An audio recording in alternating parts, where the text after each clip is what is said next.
So good, so good, so good.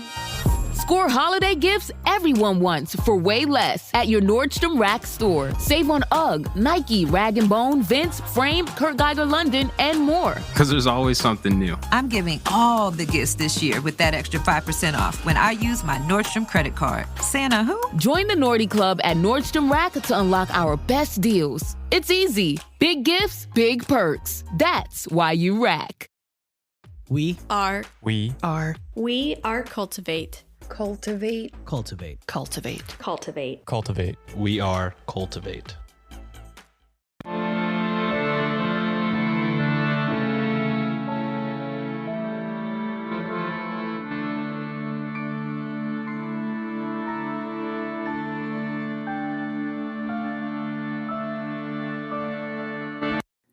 Hello and welcome to Ye Olde Crime, where we discuss the funny, strange, and obscure crimes of yesteryear.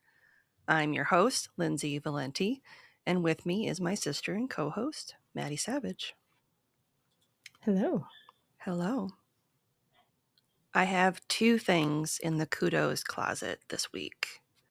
In Kudos closet. Yeah. The good closet. Yeah. So, because it's technically the second week of the month, but it's the first episode that we've recorded together. So, Yeah. we need to shout out our Buy Me a Coffee sustainers. Heck yeah, we do. So, Who special are they? thank you to our lovely friends, Charlie, Elizabeth, Sarah, Cheryl, Mariam, June, and Shinifer. Thank you so much. You guys are the best. And secondly, Mhm. we need to wish a happy birthday to Faye, who is one of our biggest fans. Happy birthday, Faye. I hope you have the best day. When is it? The day this comes out.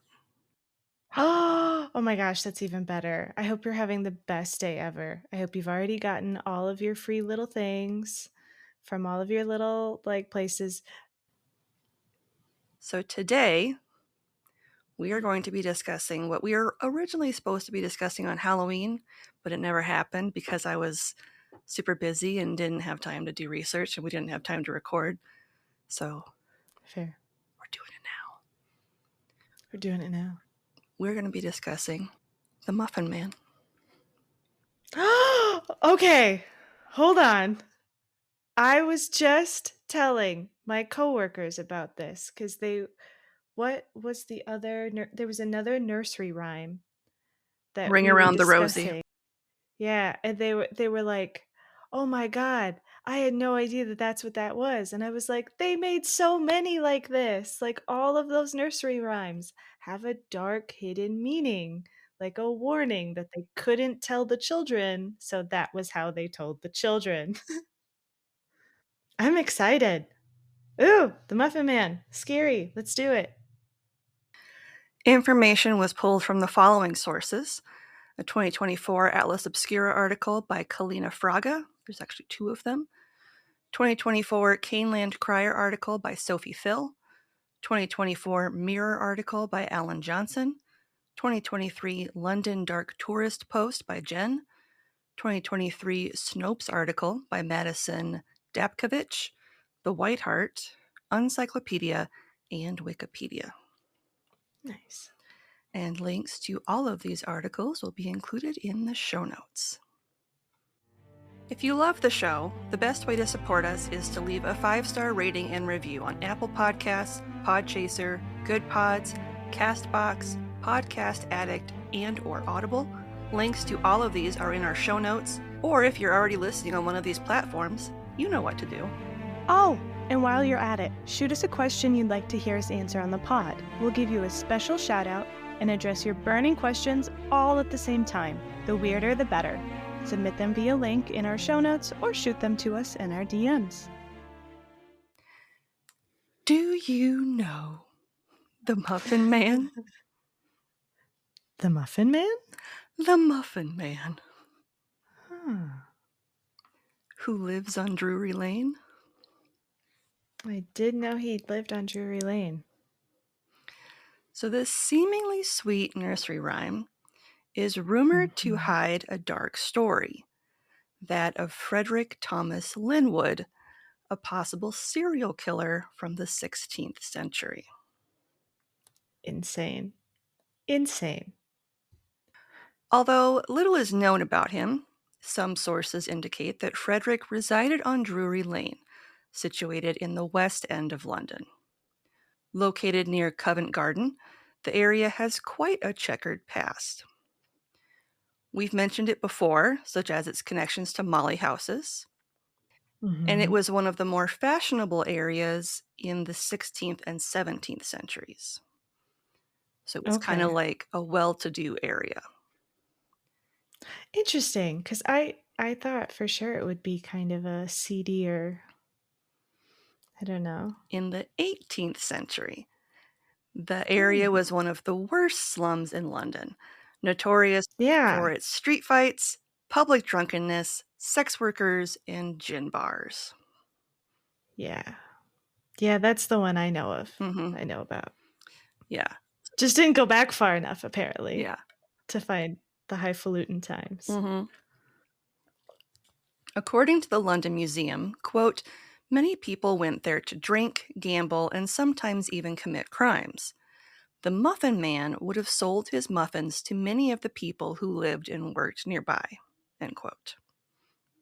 And it's reported that Frederick, who was born in 1563, lived on Drury Lane between 1589 and 1598. The White Hart Okay. pub notes of the infamous Muffin Man, quote, the story goes that Linwood killed as many as 15 children by luring them into dark alleys with a muffin tied on a string. No. No. He was also said to have killed 7 rival pastry chefs with a sharpened wooden spoon. Oh, a spoon shiv? Mm-hmm. Mm-hmm. Damn. While it's accepted that the origins of the Muffin Man story is now most likely an urban myth, who doesn't love a good old 16th century British horror story? End quote. I mean, a pastry chef on a serial killing vendetta sounds pretty crazy to me. Mm-hmm. Like, I'm sorry, a muffin on a string? Mm-hmm. Tugging it into alleys? Come on. Come on. That seems a bit much. Yeah. In addition to the Muffin Man moniker, Frederick was also known as the Drury Lane Dicer. I don't like that. Mm-mm. Because did he dice with a sharp spoon? I would imagine you wouldn't be able to dice with a spoon shiv, but yeah. what do I know? I don't know about the weapons in the 16th century. Yeah. I don't know about wooden shivs. That's not my area Spoon of shivs. expertise. And the threat they pose on pastry chefs all around the world. And children alike, apparently. And children alike. No, muffins. Only muffins and string with children. Which honestly, if you were to mix muffins and string, then yes, it could be a choking hazard for a child, for sure. Yeah. If not careful. Well, I believe the thing was I know. He would lure them in. He was luring them and then kill them, yes. And then he would wrap the string around their necks. Oh my god. Yeah, that's what it was. That's dark. Like whoever, if it's true or not, whoever just came up with it, messed up. Yep. Messed up person. Mm-hmm. Sorry. That's... Yeah. Just killing kids with string and muffins. Come on, man. And unlike the pastries that we know them as today, in 19th century London, so this is like 300 years past, but a Muffin Man was actually a street vendor who sold English muffins or crumpets. That makes sense.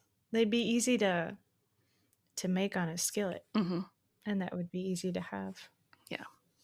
Whether based in truth or fiction, the infamous nursery rhyme was initially penned in 1820 and designed as a call and response rhyme. Some people Mhm. claim that it was written as a cautionary tale for small children, warning them to be wary of shady bakers and muffins tied with a string. That's just so crazy. Yeah. I can't. Another version of the famous poem substitutes Drury Lane with Dorset Lane, which is located in East London. Oh. Dubbed, quote, the worst street in London, end quote, once upon a time, it also has the dubious honor of being where Mary Jane Kelly was murdered by Jack the Ripper in 1888. But so maybe they just repurposed it for Dorset Lane after that as like a Yeah. dark thing. Yeah, that's what I think. Yeah. And funnily enough, as the nursery rhyme traveled outside of the United Kingdom, some of the lyrics changed rather humorously. So in the Dutch version, for example, instead of muffins, they're mussels, Oh, which is gross. okay. That is gross. And I don't know how you lure kids, but sure. Yeah, and in Singapore, the Muffin Man sells satay, so it's the satay man. That would still lure kids. It would. That could definitely lure kids. Meat still. on a stick? Hell yeah. It'll lure me. Well, and then you could kill the kid with the Sharpened the stick? meat stick. Mm-hmm. Mm-hmm. Yeah. That would be way scarier. Yeah. The muscle man. I would really listen to that nursery rhyme for sure. I'd be like, the satay man, what do you mean? That would scare. Yeah, I would be Yeah. scared by that. Muffin on a string. Not so much. I don't know if I'd be following that in an alley. Mm-mm. In the 19th century, many working class people in London would work long hours, sometimes up to 12 hours, and many couldn't afford the luxury of a kitchen. Yeah, living in tenement housing. Mhm. A lot. Efficiencies. Yep. You would have like one room. Mm-hmm. As a result, much of the population would opt instead to purchase their food from street vendors rather than cook what they had over an open fire, which could be dangerous if they lived in one of the many tenement buildings around the city. Right. And I bet you at the time too, even if you could, your neighbors probably didn't want you to because of the risk. Probably. Like, I don't want my neighbor cooking hot grease things or anything like in the house if like one dry day can turn it all into kindling. Exactly. In addition to muffins, popular foods included fish, eels, baked potatoes, soups, and of course, meat pies. I'm sorry, soup's a stretch. I don't know how you could lure kids in like a bowl of soup that's like flopping around. Or like eels, gross. Gross. I mean, that would definitely slink through an alley. I don't know if I would follow it. No way. No way in hell. Mm-mm. During the Victorian era, quote unquote muffin men were kind of like milkmen in the sense that they would deliver their freshly baked goods door to door. That makes sense. Common practice. Yep. And the legend that the nursery rhyme is actually about a quote unquote serial killer didn't appear until 2007 on the spoof site Uncyclopedia, which is famous for its outlandish tales. Got it. So this is one of the many urban myths that have been birthed by the internet. Yes. Got it. According to the website, Frederick's first victim was a chef that he, quote, drowned in brownie batter, end quote, while another was, quote, shaked and baked, end quote. Okay, yeah, so clearly not true. Yeah. Because did they even have brownies in the 16th century? I don't think so. Like, not brownie batter at the very least. Yeah. He allegedly killed not only 7 rival bakers, but also 15 children. That would be really prolific. Yep. I think we would know about him. Okay, so according to Uncyclopedia, which is essentially a spoof of Wikipedia, in one of the opening paragraphs, it says, by local folklore, it is said Frederick would tie a muffin to a string, and as a child tried to get it, he pulled the string, eventually luring the child to his house and giving him ample time to knock the child out with a wooden spoon. However, people often question whether these children actually died from being beaten with said wooden spoon, or if the Muffin Man would kill them some other way. You know, probably had to be some other way. Mm-hmm. The spoon would take a lot of time and effort and strength. So this listing even includes a quote-unquote quote from famous author Oscar Wilde, in which he says, quote, "His muffins suck. His pastries suck. He sucks," end quote. That does sound like something that would definitely come out of his mouth. Yeah. Oscar Wilde Incredibly accurate. famously says the people suck all the time. Yeah. Yeah. And I've read that in school. Mm-hmm. Yeah. Mm-hmm. Frederick purportedly was never caught by police, and in a strange twist of fate, allegedly died in 1612 after choking on a dumpling. Hopefully his own. Mm-hmm. Of his own making. As far as historic accounts go, there is no evidence that Frederick, England's quote-unquote first documented serial killer, ever existed. Darn. Fun fact, the honor of being the first serial killer in England is actually held by Mary Ann Cotton, who we've covered on this show. We definitely have. For those who don't remember or don't know, she killed at least 21 people, including 3 of her 4 husbands, 11 of her 13 children, a former lover, and her own mother. Mm-hmm. Yeah, she was quite the caregiver, that one. Yeah, she did it for the insurance money. That was the insurance scam one. Mm-hmm. So what do you think? Was he a serial killer, or is it just a simple song? And that is the Muffin Man. It's up to you to decide. Yeah. I'm kind of bummed out that the history behind it, the quote unquote history behind it, came to fruition in 2007. That bums me out. Mm-hmm. Yeah, like there's, and I included the link to the article so people can See for themselves. read it for themselves. The internet got me again. We wouldn't be here without support from listeners like you. If you're interested in supporting us financially, you can leave a one-time or monthly donation over on Buy Me a Coffee or our Venmo page. Links are in the show notes.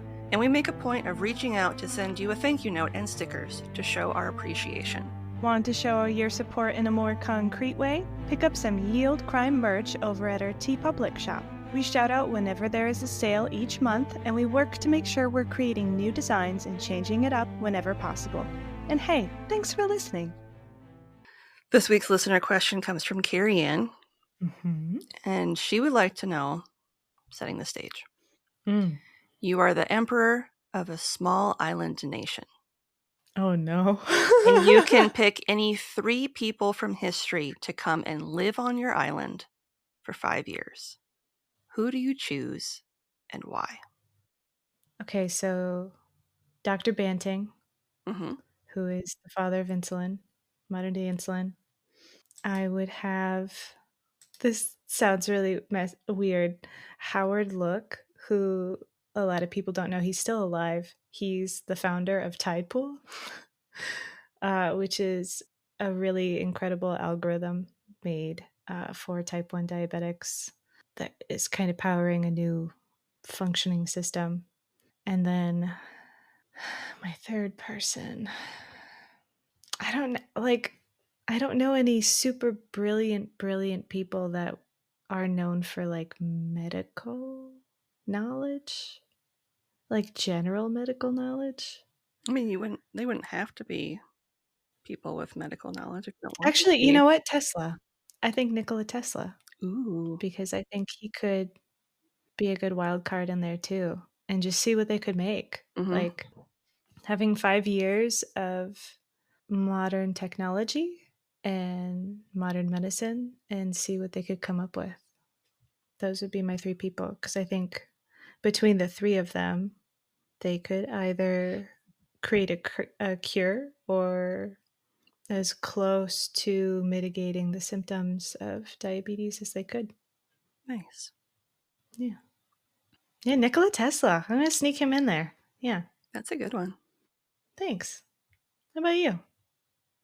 I would want to have people come to my island to help and figure out ways that we can create more sustainable living. Like housing? Mm-hmm. So I would, but not necessarily make it like ugly. So Okay. I Okay. kind of want to do Frank Lloyd Wright, Okay. Karen Seto, who is still alive, who is a geographer, urbanization, and land change scientist. And she's Ooh. one of the world's leading experts on urbanization and global sustainability. Nice. And probably also Jigar Shah, who is still alive and is a solar pioneer and clean energy entrepreneur. Nice. He founded Sun Edison in 2003, but he's also held leadership roles at like the Department of Energy. So people like that, so that we could come up with ways to create sustainable and energy efficient urban housing. I like that. 5 years is a good way to get them started at the very least. Mm-hmm. Look at me. Cool. Going all Look environmental. at you. Look at you. I like that pivot. Yeah. We'd love to hear from you, and there's a couple of ways you can reach out to us. You can email us at yeoldecrimepodcast@gmail.com, where you can send us story ideas, share any spooky stories you may have, fun gifts, or even just to say hello. You can also reach out to us via snail mail. Remember mail? Our mailing address is Ye Olde Crime Podcast, P.O. Box 341, Wyoming, Minnesota 55092. Fun fact, we like to send out thank you cards with fun stickers you can't get at our shop, so it's worth the cost of a stamp. All right. On that note, what's something good you'd like to share? Well, I mean, I think I'll start with something. It's not necessarily good, but instead of something good, I want to share something I'm grateful for. Sure. I had to put my beloved cat Smooch down 2 weeks ago now. She was very sick, and there was nothing we could do to make her life more comfortable. But I had 15 very, very wonderful years with her, and I'm really grateful for that. I really loved her a lot. So it's been really weird, and I've been trying my hardest to not automatically seek another cat in my life, because our household is changing too. We have this new working puppy, and we could potentially have like a rotating door of working puppies as we continue with my husband's new job. So we're going to just kind of hold off on getting another cat for a little bit, but it's been really weird. Like I don't think I quite realized how a part of my like hourly life she really was until she was gone. Mm-hmm. But instead of being really sad about it, I'm just really grateful that I got to have her for as long as I did. 15 years is a long time. Mm-hmm. So that's my grateful thing. I didn't have a good thing this week, and I think that's okay. Yeah. You don't have to have a good thing. So what about you? What's one good thing? This is the first weekend since mid-September when I haven't been at Pine Haven, because Pine Haven is done. Mm-hmm. How does that feel? It was weird. I bet. Like waking up and knowing that I didn't have to get up and get ready for the day. And last weekend, which was the last weekend of Pine Haven, was very weird. It was like bittersweet. Like I was ready to be done, but at the same time I didn't want to be done. So I know that feeling. Like when you have you're setting up for a conference or something too, and then you're going through the conference and you're like, oh. yeah. All of the angst. Yep. It's done. it's been nice to be able to just kind of relax and veg around the house. And I've I bet. been trying to get caught up on a book for book club that I hadn't had a chance Nice. to read until now, just because I was reading a different book for the author interview that I had last week. And it's a really good book.